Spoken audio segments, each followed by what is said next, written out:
like you can learn from people and absorb their information and absorb the specialness about them without having to like have them sign a form and have a stipend and make sure you have objectives and all that. Hey everyone, I'm your host, Courtney Post, and this is Let's Vet Together by Suveto, a show where we'll be highlighting stories of growth, ownership, and well-being in the veterinary industry and having real conversations about how we can make veterinary medicine better for everyone. If this is your first time listening, welcome. We're glad you're here. If you've already been a part of our community, make sure to follow us on whatever platform you're listening from and give us a review to let us know how we're doing. We really appreciate you for coming back.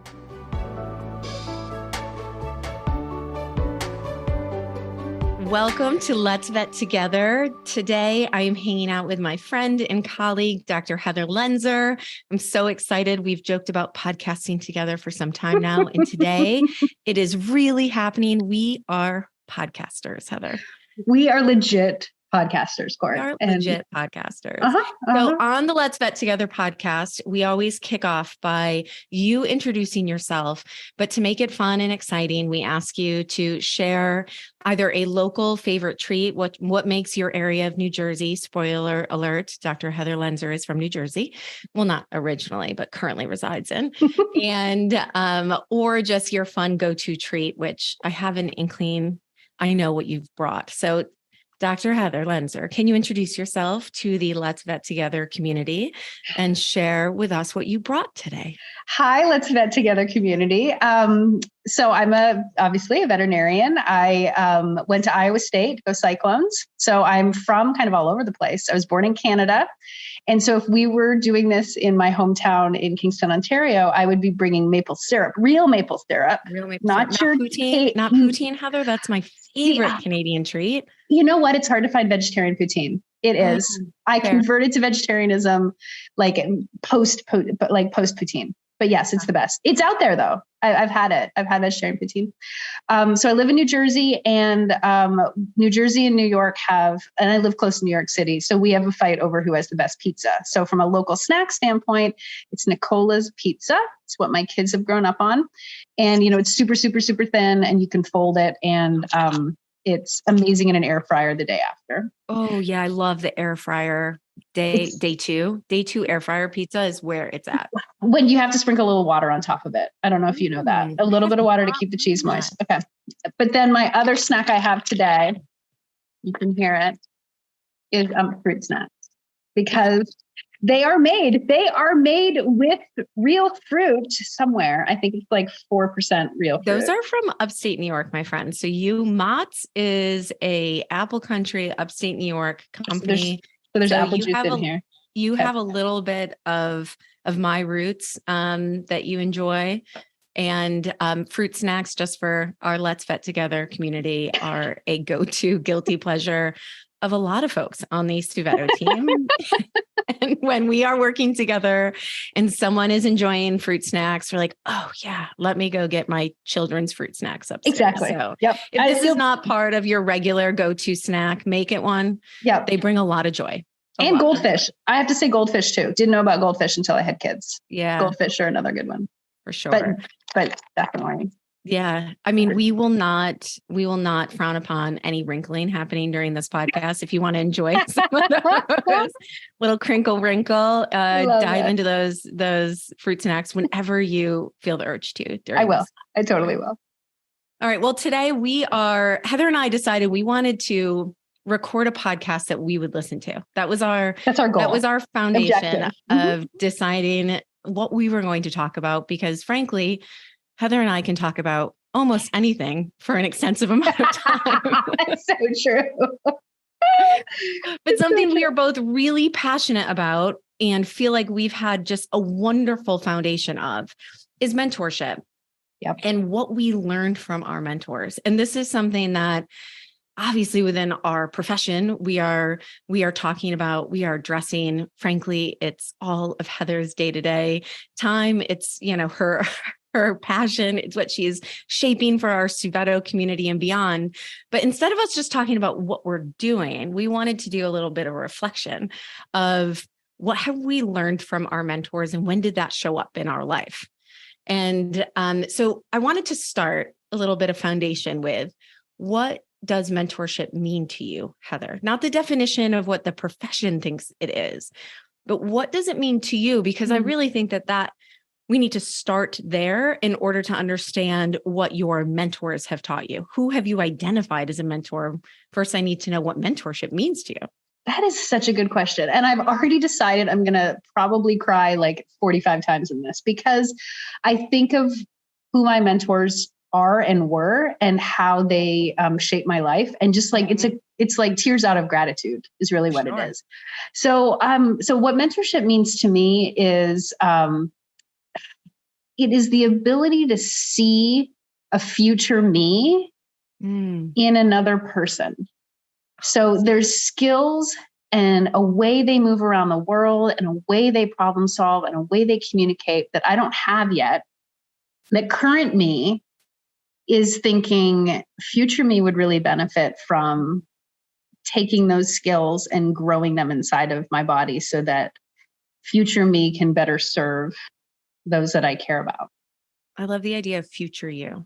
And my mentorship kind of, visual is, I recognize folks that have, and people, I should not say folks, people, really impactful people that have been my Sherpa, that have been my guide, that I don't even know I'm moving towards future me, but they are helping me guide through a path that they have extreme comfort with and command, because they have navigated it before. And I actually really did think about this a lot prior to us talking today.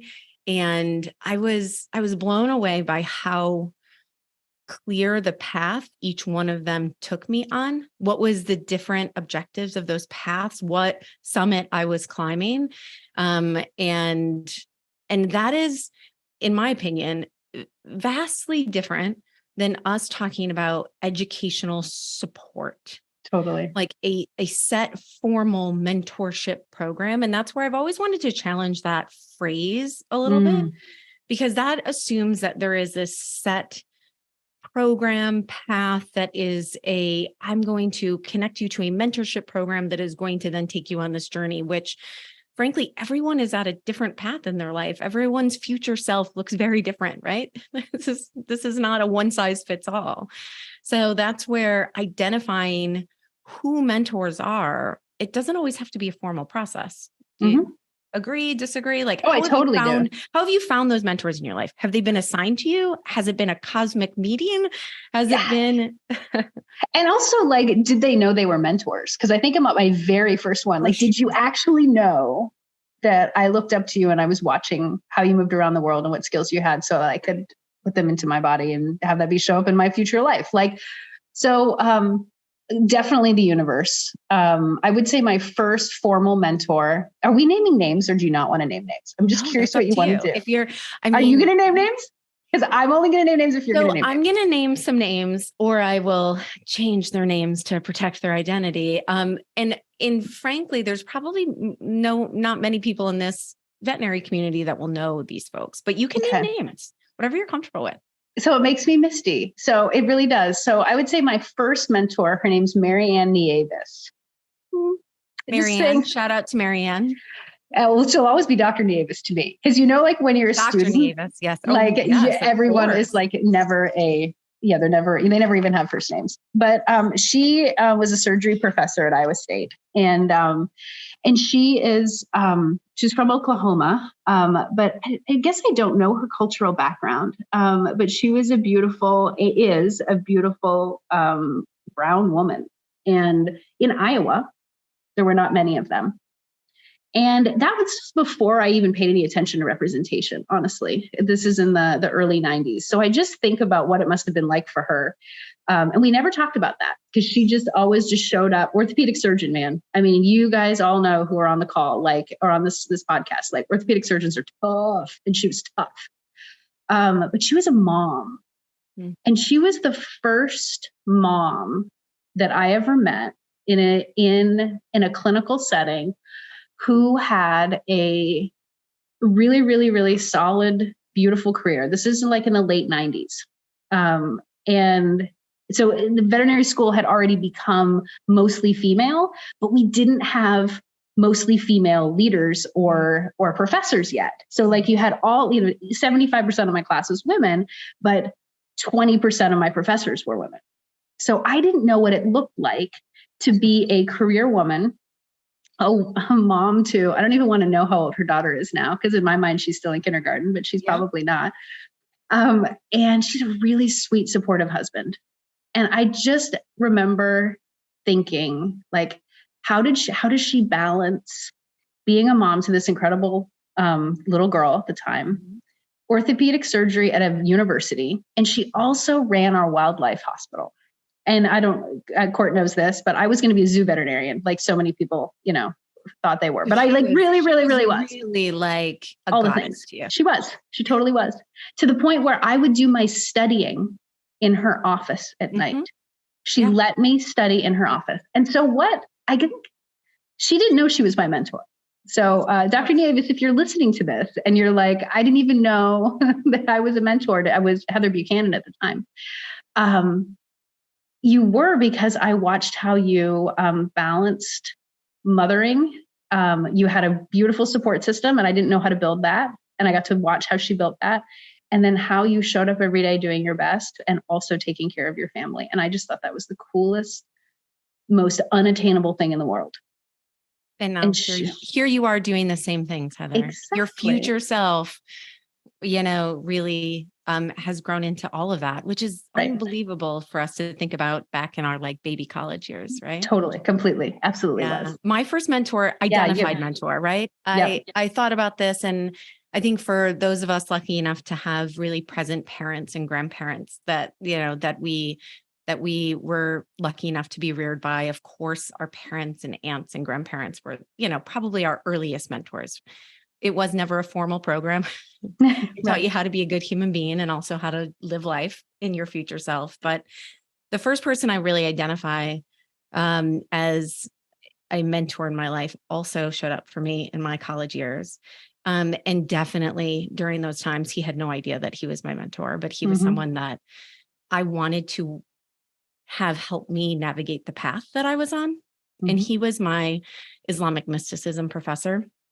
I was a religion major in college, although pre-med, and I declared religion and was able to navigate both pre-med studies and also this world religion exploration. And very interesting for both of our mentors, Dr. Omid Safi, who probably will never listen to this podcast, but is now a dear friend of mine. He is from Iran, and I went to a Northeast small liberal arts school, which there was not a lot of representation either. And interestingly enough, I was at school during 9/11. And his ability to navigate the unknown and to connect with people and to lead with love and knowledge and wanting to hear everyone's perspective all the time, like, was just profound to me. I had been raised in this, this, of course, like this educational world that there is like right and wrong and black and white. And these are the things you learn and and yet the world is just so much bigger than that. It is, who are you? How do you show up together? How do you intimately get to know someone and what leads them? And I wanted to understand how to walk that road. And I took every class I could find with him. I watched him also be an amazing father. And when you said you can't imagine how grown your mentor's child is now, I actually remember, I see Omid every now and then when I realized that the daughter he had when I was in school, is now in college, right? And like a grown woman, I'm like, oh my gosh. But he was able to do all the things, be a world leader in his area of expertise, be a very present, loving father, and also navigate a community of people that didn't know how to love and honor and respect each other. And I had that moment that I wanted to learn how to do that. So pretty awesome. So can I just say, Court, because like we worked together And I see how you move around the world now. And I see how you gather people's how you gather everyone's opinion and their perspective. Like, he would be so proud of you. Oh, I hope so. Cause he's one of the greatest human beings I know. So you really do that. Changed my life. Profoundly changed my life. Really. Yeah. Profoundly. Veterinary students, are you ready to take ownership of your future? If so, kickstart your career as a doctor with Harbor Go. Go, or Graduation to Ownership, is an all-new veterinary business fellowship designed to fast-track your growth as a doctor and as a practice leader. Master your clinical skills and learn the intricacies of practice ownership in a 2-year experiential learning journey unlike any other. So whether you do it now or after you listen to this podcast, visit harbor.vet/go and get going toward the veterinary career of your dreams. Yeah. So who's next? Who's up next for you? Okay, so you have your excuse my language, Let's Vet Together community, badass woman that totally was. Yeah, that you have become, Heather. I can attest to you've become. Oh, thanks, Court. So who was next for you? It makes me cry thinking about her. Her name is she's still alive. Everybody's still alive. Her name's Jan Trumpeter. I know Jan. She's amazing. So she was my boss at AHA. And she's a veterinarian. She's the deputy CEO. And I don't know what she thought of me when I first joined, because I just showed up, honestly. She was not part of the interview process, and I didn't report to her right off the bat, but I eventually did. And I wasn't sure what she thought of me. She's very reserved. And I am not very reserved. I am very extroverted and chatty. And if I have a thought, I probably should let everyone know what that thought is, right? Which gets me in trouble all the time. But actually, Court, one of the reasons I probably don't do that as much as I want to is because of Jan. Because I started going to board meetings with her and I watched how she was always watching everybody and thinking. And she is one of those people that when she opens her mouth, I don't care how many people are in the room, everybody is quiet. Yeah. Because they want to hear, well, what does Jan think? Mm.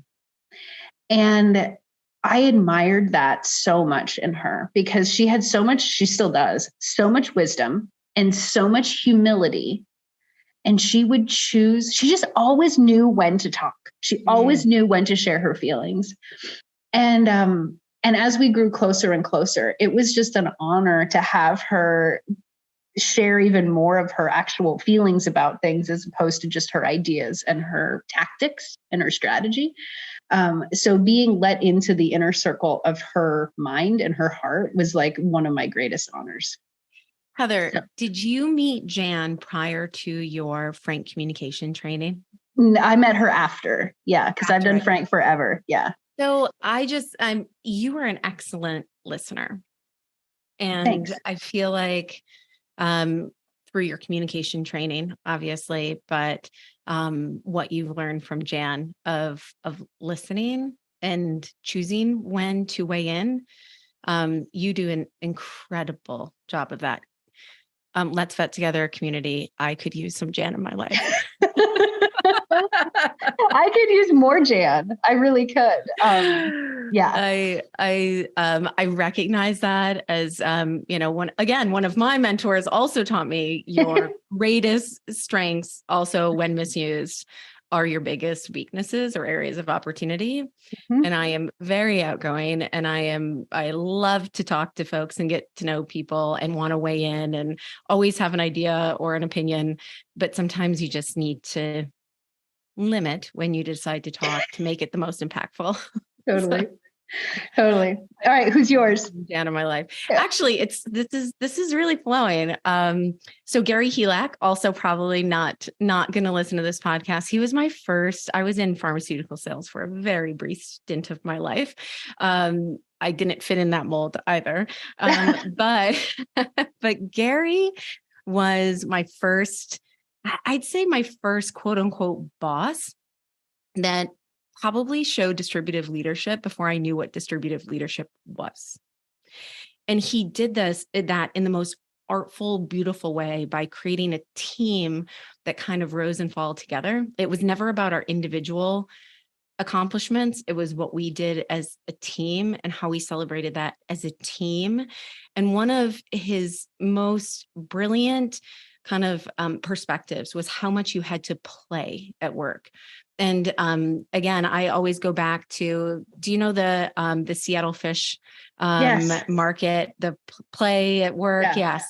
And, as a early career, woman in my early 20s, to think about not being so focused on what I needed to do to be the most successful person I could be and what the outcome was, but the journey of having fun doing it and being more successful the more you played and connected with the people around you. He was brilliant at it. And he created this team mentality that we wanted to do well for each other. We wanted to support each other. We uplifted each other when we needed to, in a role that can be highly competitive and individual. He mastered the idea of teamwork and playing as a team.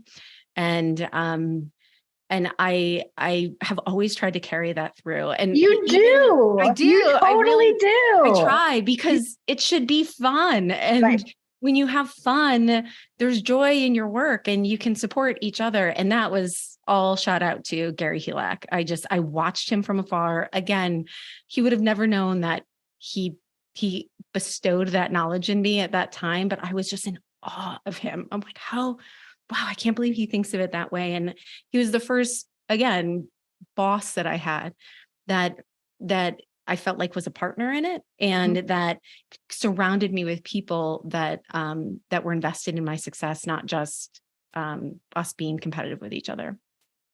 Okay. So, hey, Gary, Courtney has learned that. And thank you. As someone who works with her every day, thank you for helping her know that, because wow.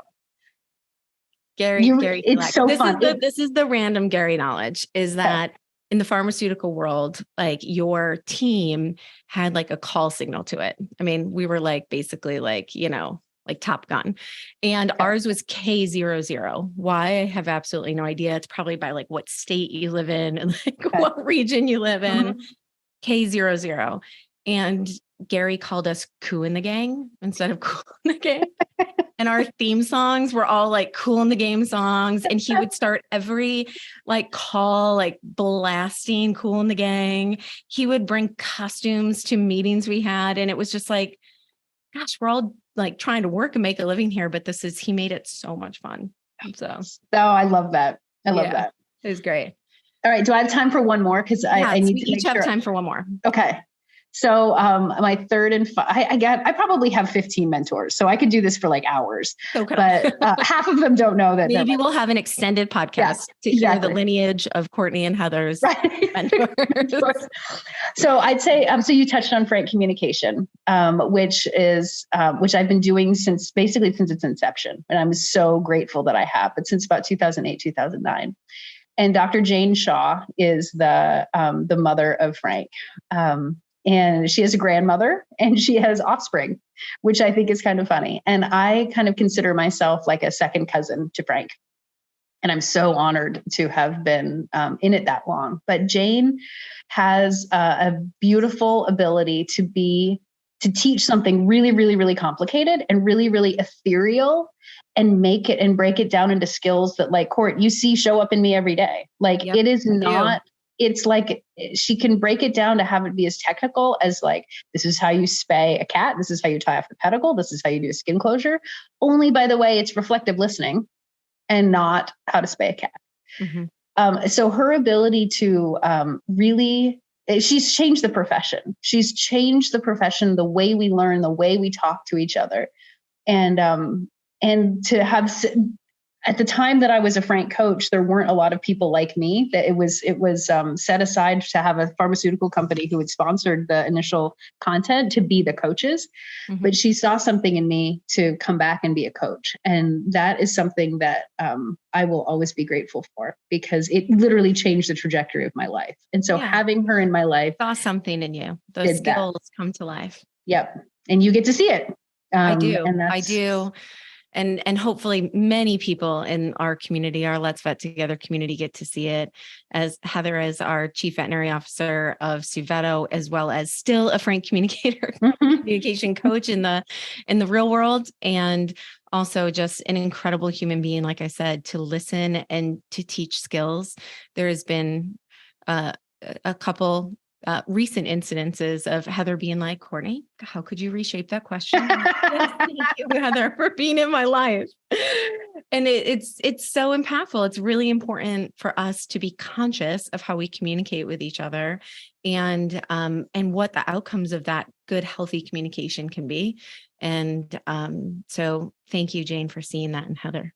Thanks, Jane. Mm-hmm. So my last and final mentor, and it's amazing how ours have been somewhat parallel, is I'll go unnamed on this one, but someone I worked with in my pre-Suveto, pre-Calico days while I was at Patterson Veterinary Health. And I was actually in a formal mentorship program. I was in a leadership development program that was really wonderful and fantastic education. But also, I think I needed someone that could help me digest and navigate the passions I had, and how to tactically bring that to success. So when we talk about these more broad, humans we wanted to be and the way we wanted to show up to our team, we also need people to help us be successful in our day-to-day job.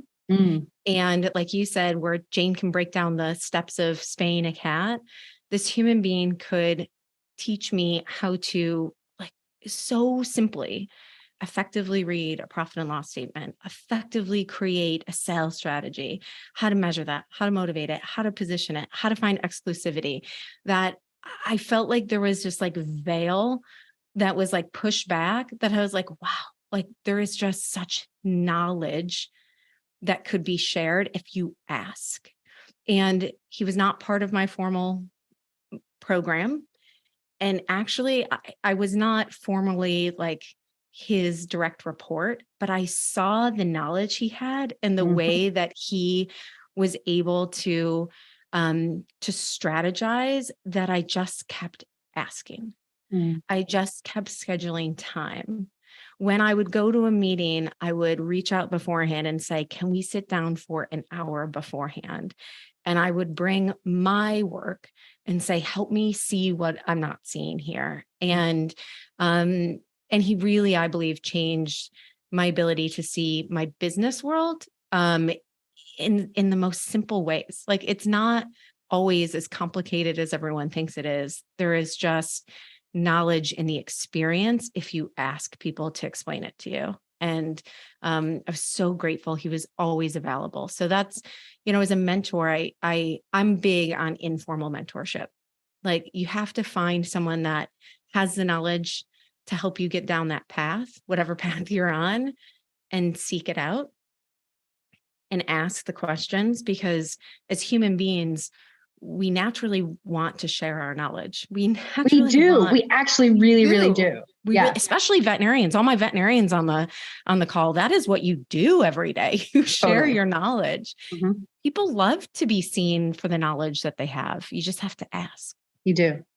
I totally agree. I'm going to second that one. Yeah. And I think community, Let's Vet Together community, what you've heard Courtney and I say too, just to summarize as well, even though that's your job as a podcaster, Court, but it's what the theme I'm seeing. You could be a podcaster with me, Heather. Okay. We'll podcast together. Is that Courtney and I went out and sought relationships with people that didn't even know they were our mentors. No idea. I think all three of them, all three of them, Jan knows I consider a mentor now, but I think you can learn from people and absorb their information and absorb the specialness about them without having to have them sign a form and have a stipend and make sure you have objectives and all that. Agree. I think it's really important they for, show up for at all people times and places of your life, and never be afraid to ask someone to share their experience and knowledge with you. Ever. I agree. Heather, this was fun. Let's do it again. Let's record podcasts that we listen to. Okay, I like that. I love that, Court. And thanks to all of Courtney's mentors who made her such a wonderful teammate to work with. I just love working with you, Courtney. I love it. Well, as I'm sure everyone can hear, Heather and I have a lot of fun together. We do. We have a lot of respect for each other and for the mentors that have shaped us into who we are. So shout out to Mentorship and to fruit snacks. Go have your fruit snacks. Bye, everybody. Thanks.